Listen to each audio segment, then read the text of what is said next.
자, 여러분들은 그 기록들을 하시나요? 뭐 무슨 일 있을 때 기록하시나요? 저는 이제 이 손톱이 3번 빠지다 보니까 요번 주 이 3번째 빠지는 건데 여기 이거 요것만 그래요. 근데 한번 기록을 자세히 해봤어요. 근데 5개월 되니까 손톱이 다 올라오고 6개월 되니까 손톱을 깎을 수가 있더라고요. 그래서 이렇게 되는 거구나. 그래서 기록이라는 건 굉장히 이게 중요한데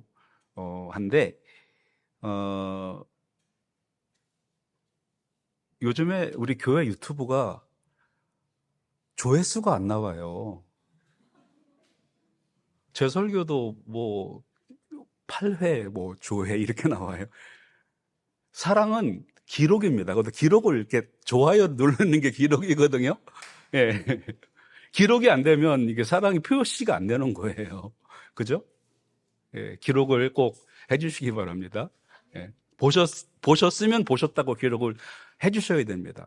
우리 찬양팀, 우리 찬양대회도 마찬가지고, 물론 이렇게 들어도 굉장히 좋은데, 그, 유튜브로 해서 귀로 이렇게 들으면은요, 화음이 너무 잘 돼요. 너무 아름다운, 그냥 이 아름다운 선율이에요. 그 자체가.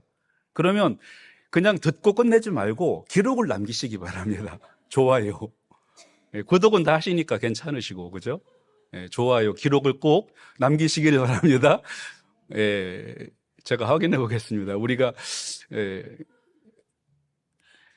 근데, 우리가 이제 이렇게 기록을 참 많이 남기고 하는데, 아마도 역사상 가장 많은 편지 기록을 남기신 분이 존 아담스라는 분과 에비게일 아담스라는 미국의 2대 대통령 부부세요. 근데 이제 이분들은 영국하고 독립전쟁 하던 시기에 결혼을 했기 때문에 많이 이제 헤어져 살았어요. 그래서 떨어져 있으면서 계속 이 부부가 사랑의 기록들을 남겼는데 두 분이 주고받은 편지가 1,100통의 편지를 주고받았다 그래요. 그래서 이제 그것들은 그런 기록들이 남아서 지금 이제 현대인들이 이렇게 아름다운 사랑을 나눴다라는 걸 알게 되죠. 이게 기록이라는 건 그렇게 나중에도 이렇게 후대들에게 알려주는 좋은 기록들이죠.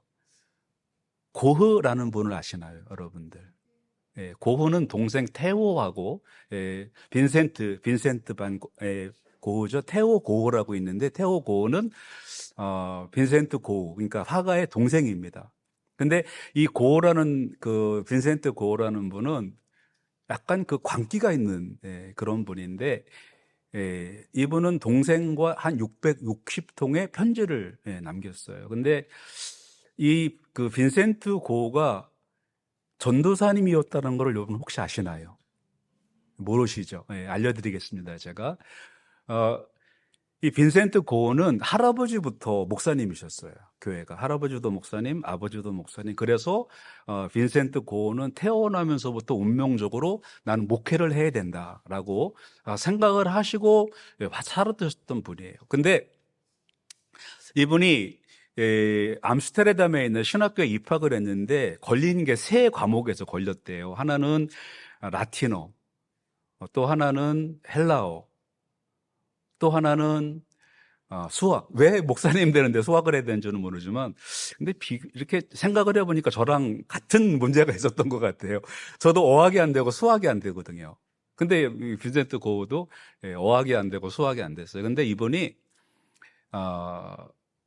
신학교에 들어갔는데 공부가 안 되니까 현장으로 뛰어들었습니다. 그래서 그 벨기에의 탄광촌으로 전도사님으로, 그러니까 안수를 안 받은 목사님이 아니고 전도사님으로 파송을 받고 탄광촌에서 사셨어요. 근데 이제 부모님 때부터 믿음이 좋은 집안이라서 나도 예수님처럼 살아야 되겠다. 그래가지고 탄광촌에 가서 자기가 가지고 간 모든 좋은 것들을 다 나눠주고 그 다음에 광부들과 똑같이 살았고 자기에게 이제 교회에서 사택을 주잖아요. 그 준 사택도 어려운 광부들에게 주고 자기는 마곡간이나 이런 데도 자고 그렇게 살았어요.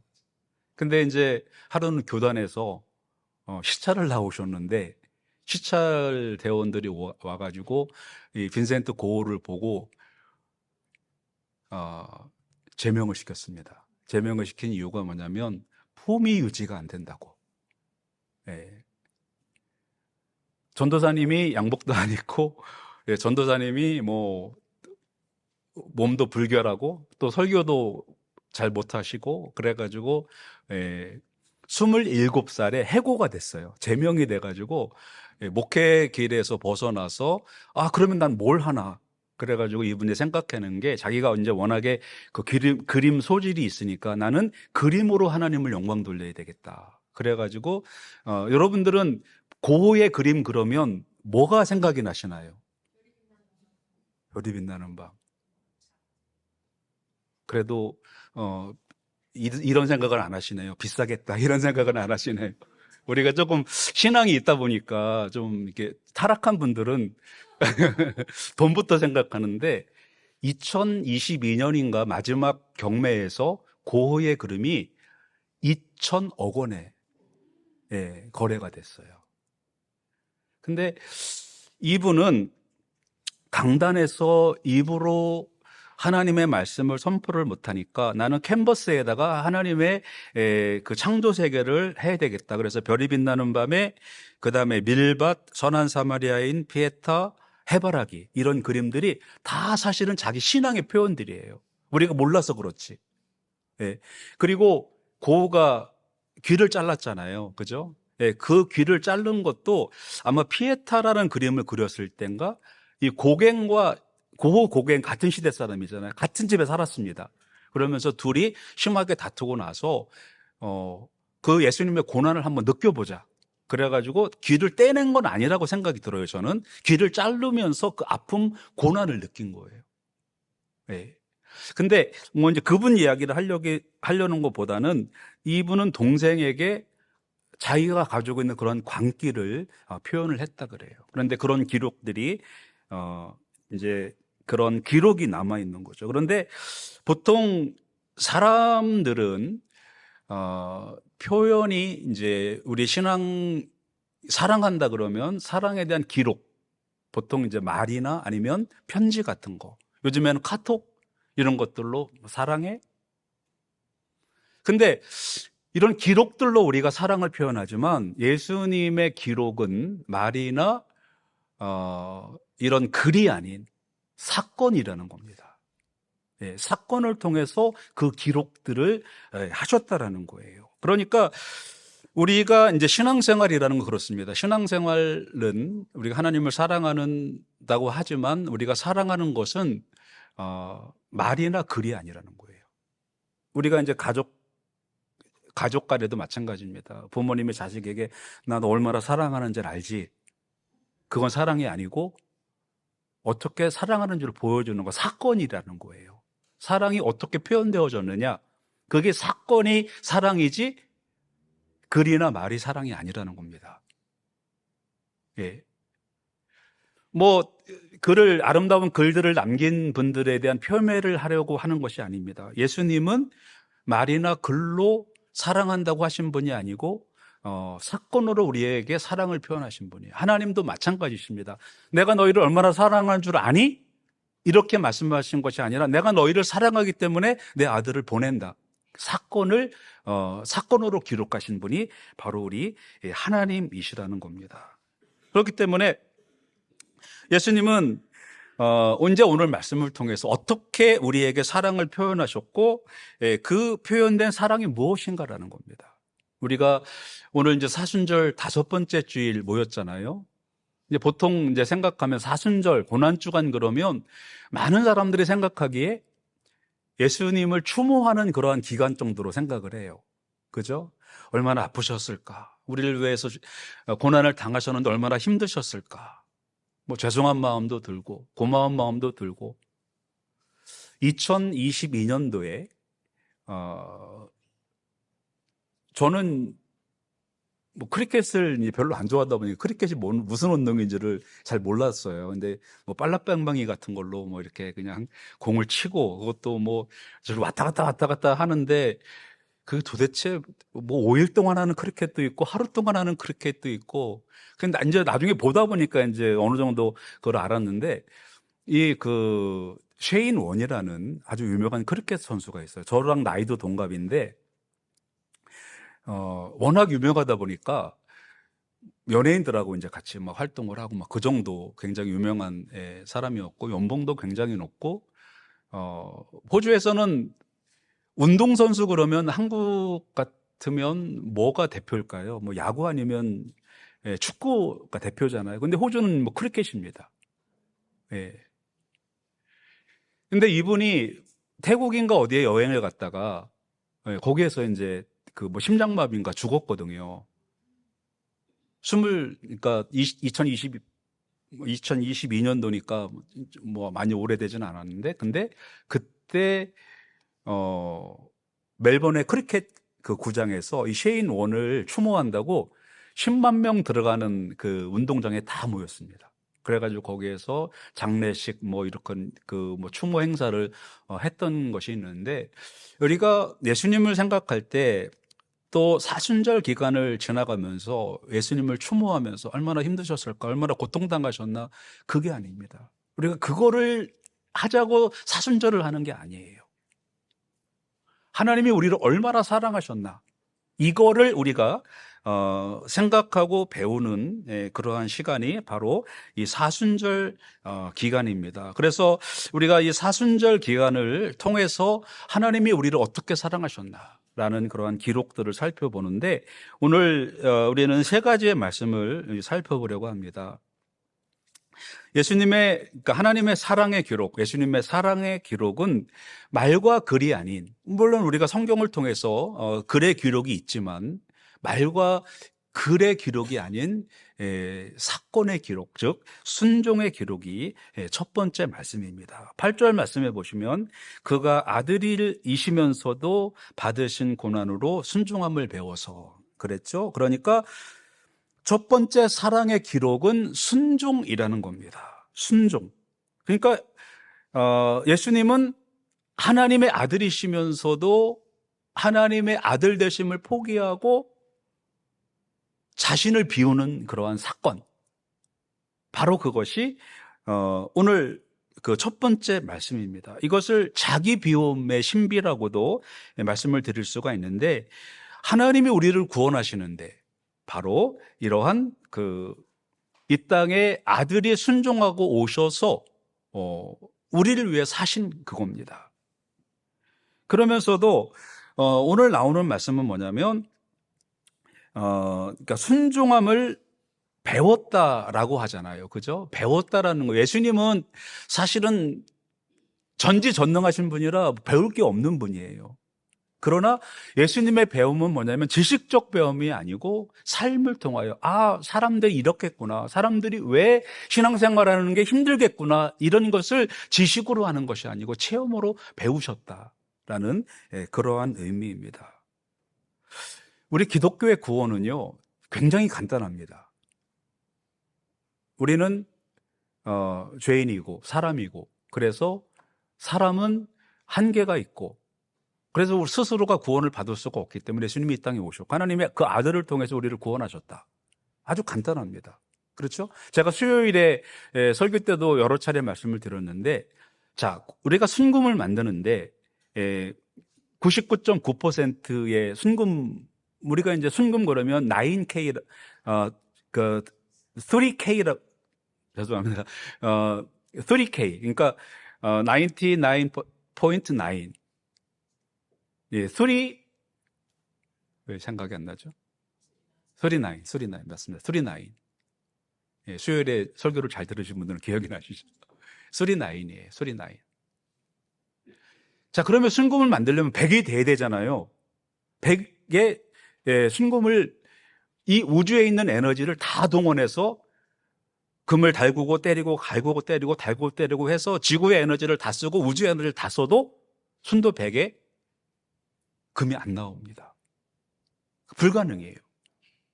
이게 뭐냐면 사람이 스스로를 구원할 수 있는 것은 불가능하다는 겁니다. 어떻게 사람이 스스로 완전해질 수가 있습니까?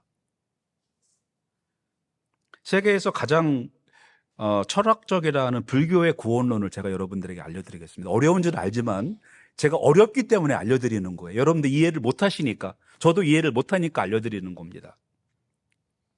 불교에서 구원은 해탈이라고 하죠. 요건 아시죠? 네. 그러면 해탈이라는 게 뭐냐? 이건 뭐냐면 구원받을 나도 없고 도와줄 신도 없다라는 게 해탈입니다. 그걸 깨닫는 거예요. 예, 도와줄 신도 없어. 그러니까 오직 수행을 통해서 내가 나라는 착각에서 벗어나는 것이 해탈이라고 생각을 합니다. 구원 받으시겠습니까, 여러분? 받을 가능성이 있을 것 같아요? 내가 나라는 착각에서 벗어나는 것이 해탈이래요. 그럼 내가 아니면 누구인가? 라는 거죠. 자, 죽으면 끝이 아니라 집착이 남아있답니다. 이게 불교에서 아함경에 나오는 건데, 이거는 석가모니와 그 제자들이 기록한 거예요.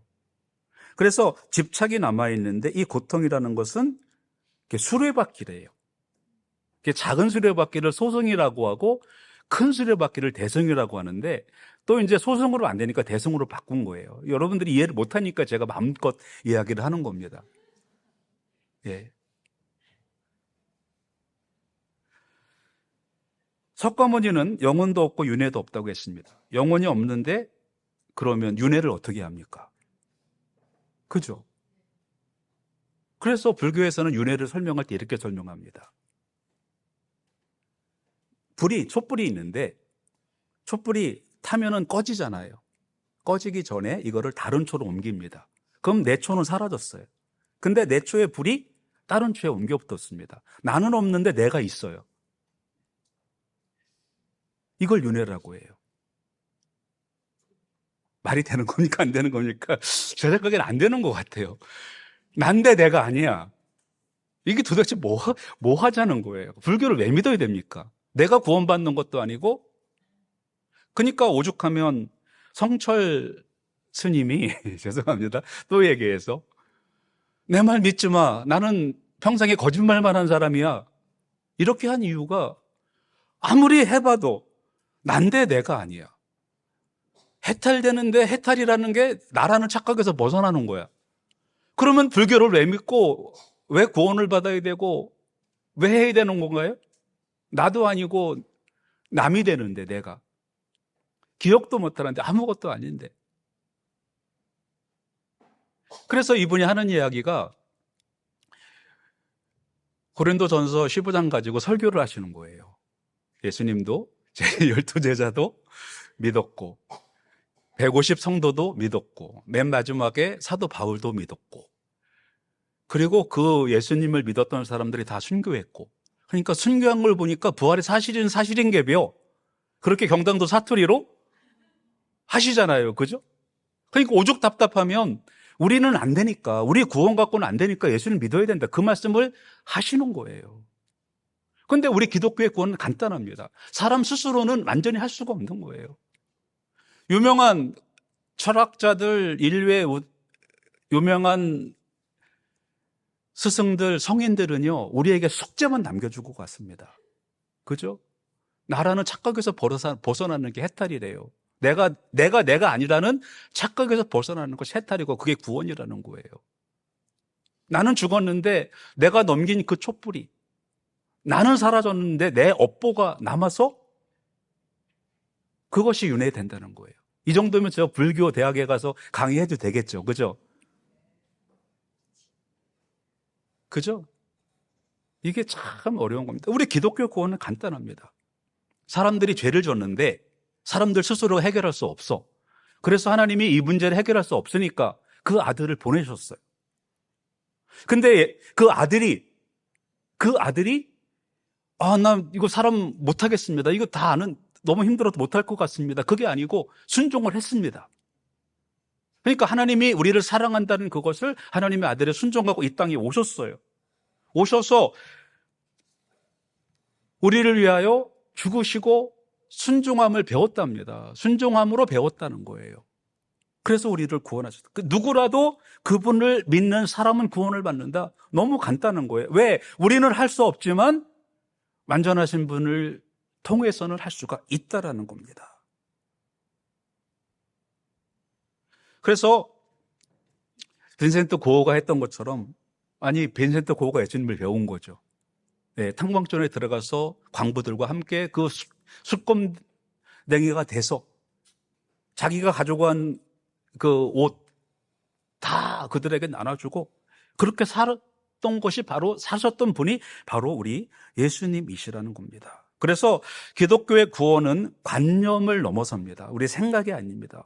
뭐 내가 아닌 거를 깨닫는 것이 해탈이다, 내 집착에서 벗어나는 거다, 그런 그 관념적인 것이 구원이 아니고, 우리 기독교의 구원은 실제로 관념을 넘어서 순종의 사건이라는 겁니다. 하나님의 사랑은 말과 글이 아닌 사건이라는 겁니다. 사건으로 기록되어졌다는 거예요.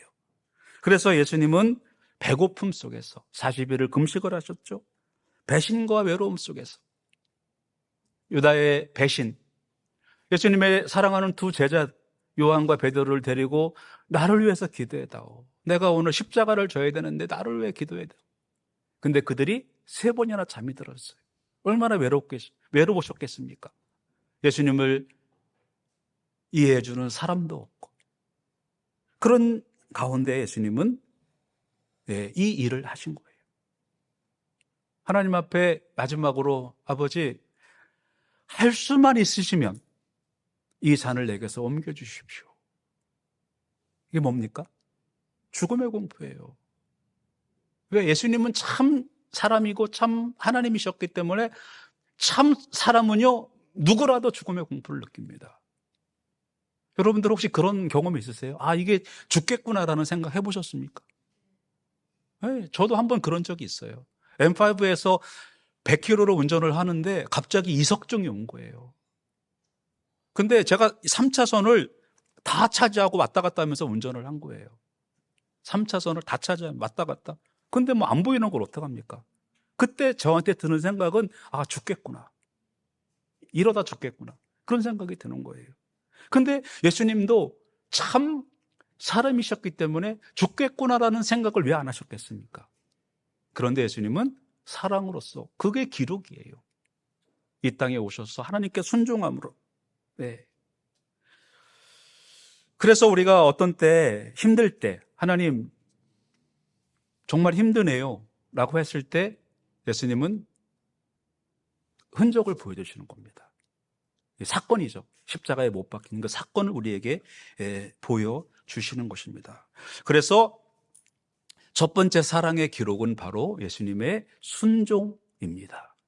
두 번째는 온전함이라고 되어 있는데, 9절에 온전하게 되셨은즉 이라고 말씀이 나오죠. 여기서 온전하다라는 말은 이게 이제 불교나 이런 그 다른 종교에서 말하는 거 다릅니다. 이거는 뭐냐면, 온전하게 되었다라는 거는 목표에 도달했다, 그런 뜻입니다. 네, 완전히 도달했다. 그러니까 이렇게 생각하시면 돼요. 다른 종교들에서는 구원에 대하여 설명을 못 해줍니다. 완전한 설명이 없어요. 그런데 예수님은 여기 순종함으로 모든 영원한 구원의 근원이 되시고 그랬잖아요. 그 구원의 근원으로서 온전하게 구원의 목적에 도달했다, 그런 의미예요. 그러니까 예수님을 믿는 사람들은 그 예수님이 목적에 도달한 것처럼 우리도 구원에 도달한다. 우리 힘으로는 안 되지만 예수님의 순종으로서 그 일을 완성하셨기 때문에 예수님께 순종하는 사람들은 예수님이 도달한 그 구원에 도달하게 된다, 그런 말씀입니다. 그래서 예수님께서는 십자가에서 다 이루셨다 라고 말씀하신 것은, 이루었다라는 그 의미가 도달했다, 그런 뜻이에요. 내가 노력으로 됐다, 그런 게 아니고 예수님께서는 그 목적하시는 바에 도착했다. 그러니까 우리도 예수님을 따라가면 그 자리에 도착할 수 있다는 겁니다. 내가 아닌 거를 발견하는 게 구원이 아니고, 집착에서 벗어나는 게 구원이 아니고, 그렇습니다. 그래서 예수님은 완벽한 구원해 주시는 구원자의 자격을 갖추시는 분입니다. 여기 이제 소스라는 게 나오잖아요. 그러면 또 우리는 점심시간이 돼서 그러지만 소스 그러면 바베큐 소스를 해야 되나? 뭐 토마토 소스를 해야 되나? 어떤 분이 처음에 호주 왔을 때 어떤 분이 좀 똑똑하신 분이 계셨어요. 그러니까 이제 한 분이 같이 이제 저희 집에서 같이 저녁을 먹는데 그 동갑 집사님한테 자기야 토마토 소스하고 케첩하고 다른 거야? 그러니까 다른 거지. 그래서 저는 이제 모르니까 다른 건가 보다 그랬더니 저희 집사람이 토마토 소스가 케첩인데 그러더라고요. 근데 이 소스라는 거는 뭐냐면 우리가 이제 이렇게 뿌려 먹는 그게 아니고 근원이라는 뜻이에요. 근원. 예. 그래서 근원이 예수님께서는 근원이 되셨고 그 근원을 따르는 순종하는 사람에게는 목표에 도달된다. 예, 바로 그겁니다. 그래서 여기서 온전하게 되었다라는 것은 도달했다. 그래서 그분을 따라가는 사람만 거기에 도착한다. 그것이 바로 두 번째 사랑의 기록인 것입니다. 그 다음에 세 번째 말씀은 뭐냐면 멜기세덱의 반차를 따랐다라는 겁니다. 이거는 자 세상의 성인과 다른 것이 바로 이겁니다. 예수님의 그 시작은 사람이 아닙니다. 물론 다윗의 자손이라고 해서 우리가 예수님을 다윗의 후손으로 생각을 하는데 그것은 다윗과 하나님이 맺은 혈통적인 것을 말합니다. 그러니까 다윗의 씨가 사실은 예수님이 아니십니다. 예수님의 탄생은 동정녀 탄생이세요. 단 다윗의 가문을 통해서 온 겁니다. 바로 그 말씀을 하시는 겁니다. 하나님께서 멜기세덱의 반차. 그러면 우리가 이제 멜기세덱은 잘 모르는 분이긴 하지만 아브라함 시대 분입니다. 이 멜기세덱은 갑자기 나타나시는데 그분은 족보도 없고 시작한 날도 없고 생명의 끝도 없는 존재라고 히브리서에 말씀을 하고 있어요. 그러니까 그분은 다시 말씀을 드리면 사람처럼 누구에게서 나고 죽고 그런 분이 아니고 뭔가 신비적인 인물이라는 거예요. 그러니까 신적 존재라는 거죠. 예수님의 제사장 직분, 좀 이제 신학적인 거라 죄송한데 여러분들이 좀 이건 이해하셔야 됩니다. 불교 교리는 이해 못하셔도 돼요. 저도 이해를 못하니까. 근데 요거는 이해를 하셔야 됩니다. 이 신비는 뭐냐면 사람이 만든 제도가 아니라는 거예요. 사람의 제사장이 아니라는 겁니다. 아론 계통이 아니고 하나님 계통이라는 겁니다. 왜 그러면 하나님 계통이 되느냐? 제가 아까 금 얘기했죠. 이 우주의 에너지를 다 사용해도 순금이 안 돼요. 그런 것처럼 우리가 아무리 노력을 해도 우리가 평생을 수도를 해도 완전한 순도 100에 구원에 이르지 못한다는 거예요. 99.9999999%는 우리가 할 수가 있어요. 뭐 그것도 힘들지만, 그죠? 그거 누가 합니까, 그거를? 제가 어저께 일 갔다 와서 말씀 준비하고 있는데 어떤 여자분이 전화를 했어요. 목사님, 참 좋은 일 하시네요.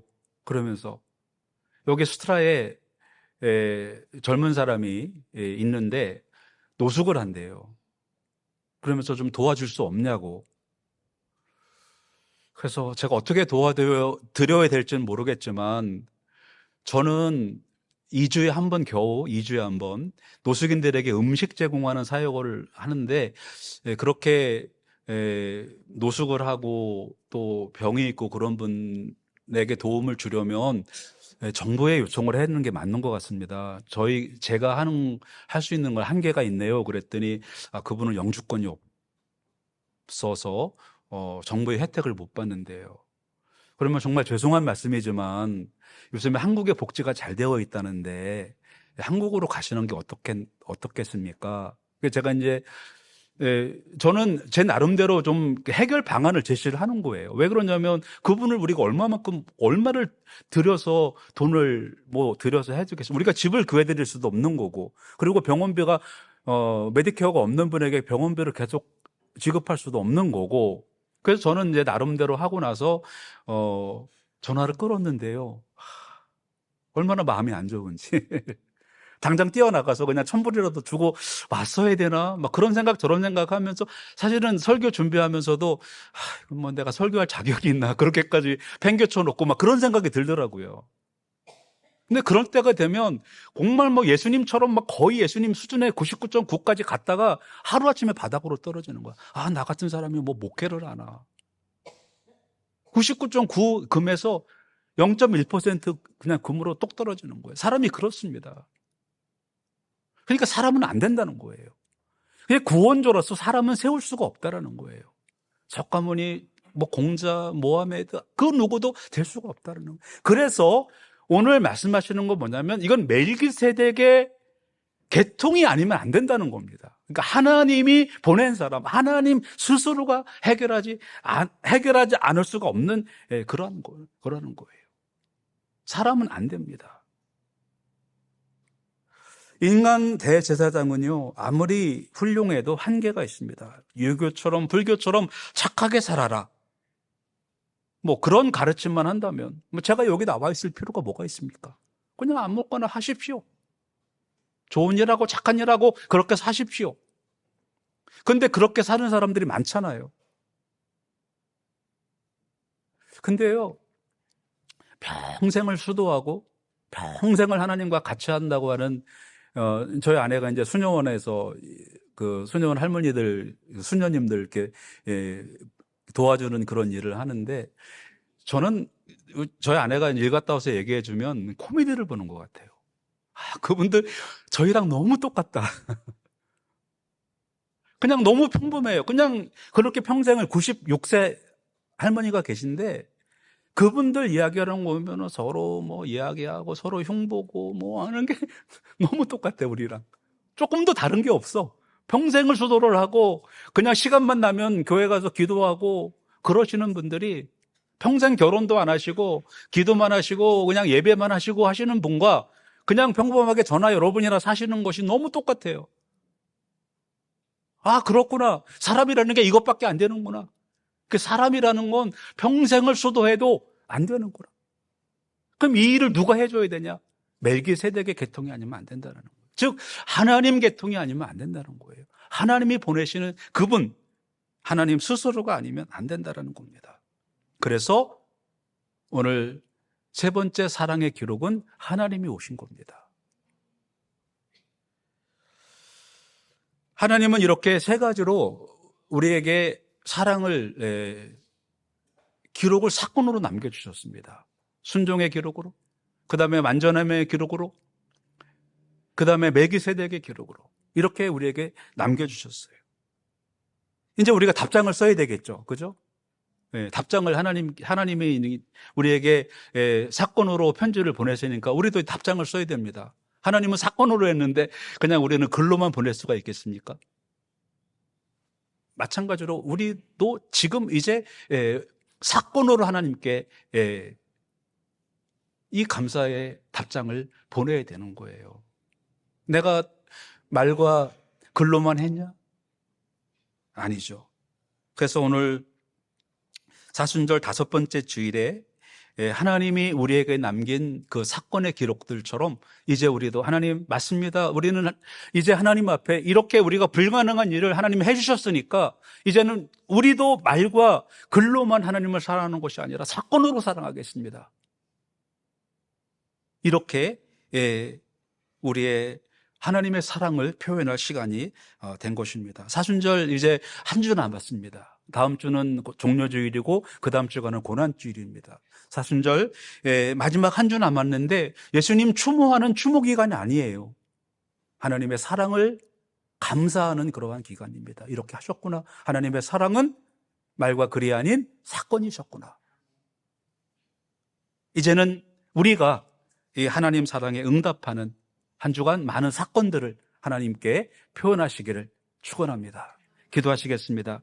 하나님, 오늘 사순절 5번째 주일을 당하여서 예수님은 하나님의 아들이시면서도 순종함을 통하여 순종을 배웠습니다. 하나님, 우리가 지식으로 예수님은 우리를 이해하신 것이 아니고 이 땅에 내려오셔서 삶으로써 우리를 이해하시고 우리가 안 되기 때문에 하나님의 아들이 직접 오셔서 이 일을 해 주셨습니다.